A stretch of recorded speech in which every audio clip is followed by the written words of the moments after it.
Hello there, so today we are making a hobbit's coat. Now this is a style of cloak that Frodo wore at the beginning of the Hobbit film.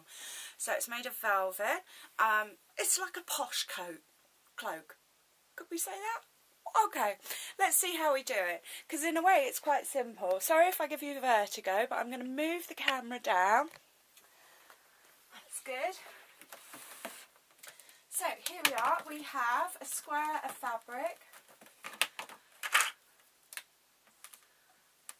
Now, whereas if we were making a peasant's coat, what I would suggest is we don't cut, we sew these two together. So it folds out and makes a hood. But what we're going to do with this cloak is we're going to cut a strip down here, and this is going to be for the clasp around the front. So in a peasant's coat you kind of have to wrap it round. In this one it's secure around the front, so it's like a scarf. So those are the cuts that we will be making, and then rather than sew this bit, we will then be sewing this bit to make the hood, so these will come round. Okay, yeah, I know sometimes I can't explain it. I've got the sewing machine set up on quite a small stitch. This is because, I know, okay, velvet, the cheaper stuff, the stretchy stuff, is cheaper because they make more of it. The cotton stuff is a lot more expensive because the component parts are more expensive, but they make less of it. But this stuff, they make loads of. So, yeah. But saying that, it's slippery to sew, so it's going to be quite tricky, and it's stretchy, and stretchy is quite tricky. So let's get this all set up and let's get started. So hello there. Okay, what I have here is I have a corner of the fabric, and it's gone. So I'm going to take the point of this corner and I'm going to fold it down like that, so I've got a nice triangle there. Yeah.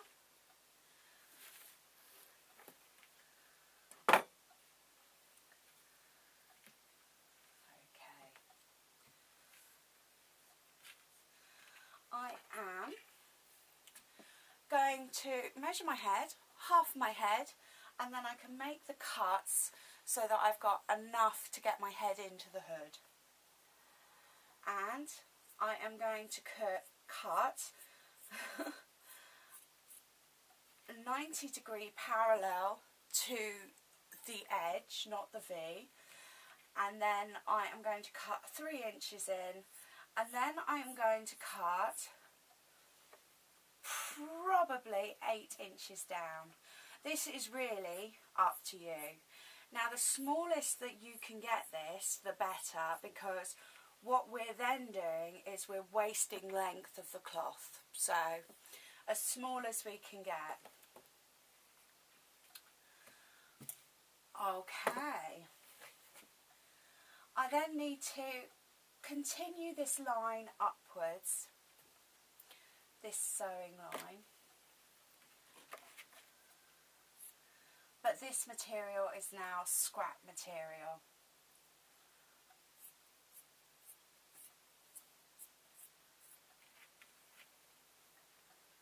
Oh, now I know, yes,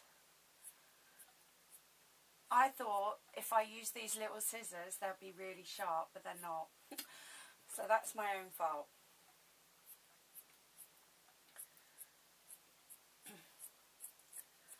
But there we go.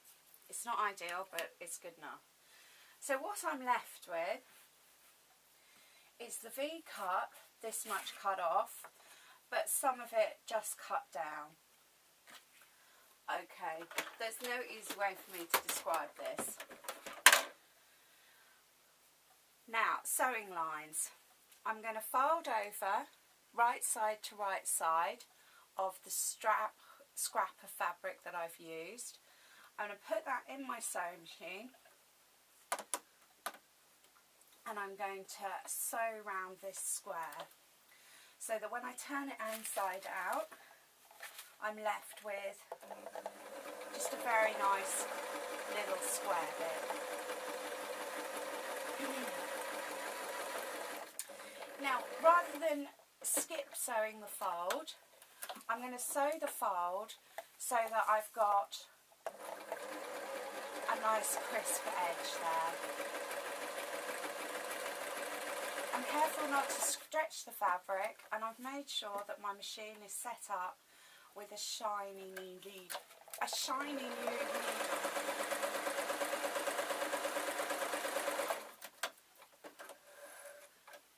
So that's what I'm left with.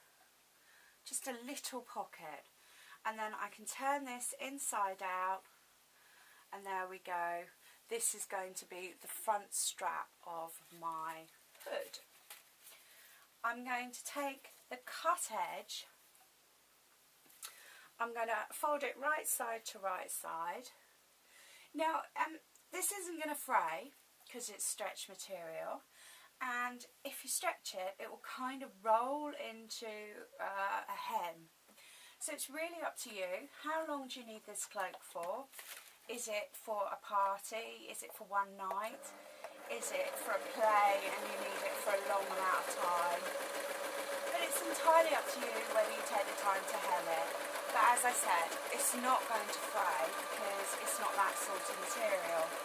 But if you were using expensive non-stretch cotton velvet, then yes, it's going to unwind very easily. So I've now come down to my other L-shaped pocket. This is going to be the other collar, and get it in the machine and sew again. And it is a case of, it's got a life of its own, but there's no reason why we can't sew stretch fabrics. It's just not as easy. So all I need to do is 3/4 of a square, and then that's done. Now I just want to pick a bit so that I can show you hemming if we are going to hem it. So let's come down to the bottom. So I've got my cut edge there, and if I was going to hem it, I would fold it once and I would fold it twice. Now whereas I would normally say to you, okay, you want to do a hem and you want it as neat as possible, well, we could put it under an iron. We can't actually do that with this. Now I've got my first fold here, and I'm going to place that between my thumb and my forefinger, and then I'm going to push everything out of the way. I've got the bulk of the material on my knee so it's not pulling it from under the needle. I'm going to put it in. I'm not going to stretch it, and all I'm doing with this hand is I'm balancing it. Now if you wanted to pin this, the best way to do it would be to lie it out on a bed. If you have a double bed, then you might have enough room. That's a bit of an art in itself, really, because you don't want to cut your quilt set or anything like that. But you know, that's where we are. Okay, so we've got our hood, and we've decided not to sew it, and you can see that it does naturally curl inwards. So in a way, it's quite tidy. I have my two fronts of my collars. Turn them around the right side, and I have a choice now. Okay, on the original film they are buttons. I've got a pink plastic one here. Because of the century that cloaks were in fashion, or yeah, well, there's not plastic usually. So I'm going to take a square of the cloth that I cut off the top of the collar. I'm going to place that round the button, and it's tricky. I don't deny that. What I've got here is I've got one that's done. So you can see that the square is wrapped round.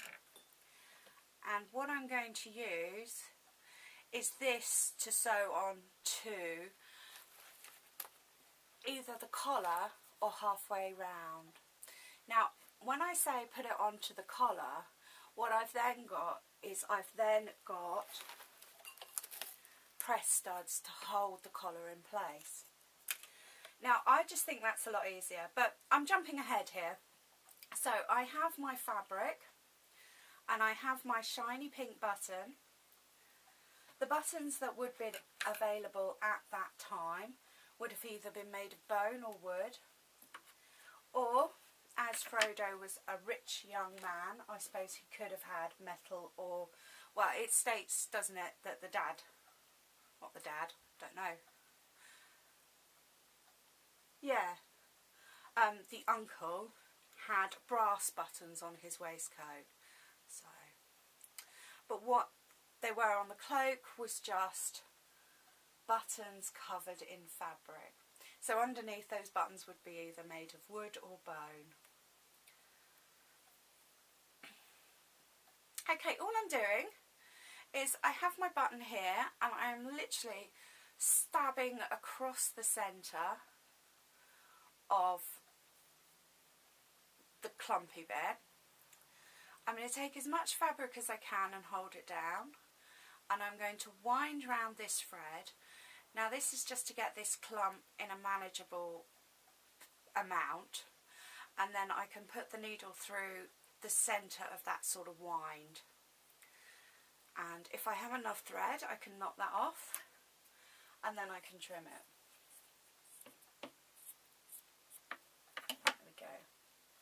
So that's the button that I'm going to use. Go away, go away. Let's have a look. So we need to get back to our end now. So we have our point up here, and this will fold down the back of our neck. And we have our strap that goes around the front and our strap that goes around the front. Now the choice is, do we put the button around about here where it would do up, and then sew a buttonhole on here. Now we're using this nice stretch fabric, so that's quite easy. If we were using the cotton, then we would definitely need to do a proper buttonhole stitch on here. What I'm suggesting we do is we take our button and we just sew it on here, and then we do pop stud, which they come in packets on cardboard. Take the top off, take the bottom off. We sew the bottom with the dimply bit sticking out on one side and the bottom with the dimply bit sticking in, and then they just pop together. Okay, so that's what I would do, but it'd be wrong for me not to tell you how to do a buttonhole. If we're going to do it on this stretch fabric, then we are inviting ourselves to trickiness. What I'm going to do is I'm going to do it on a scrap. Now, any paper, this is post-it notes, that's fine to use, and this is greaseproof paper. What you need: paper, fabric, and we always sew our buttonhole on the front so it's right side up. I'm going to place that in my machine, and then I'm going to select the dials of the buttonhole. Now, okay, you could be sitting there and you're thinking, but they didn't have buttonhole machines then. But what they would have had is they would have hand sewn it round a round the square, so that it would have been very similar to look at as this. So we could get away with it. And then it's a 4, it's a 1. Ooh, let me change that. And then it's a 4 I always make just a glance just to check that my needle's up, and then a 3. And the reason we need the paper is because there is no way this will actually be able to grip the fabric to move it. And I will now, as I've got it set on buttonhole, go forward.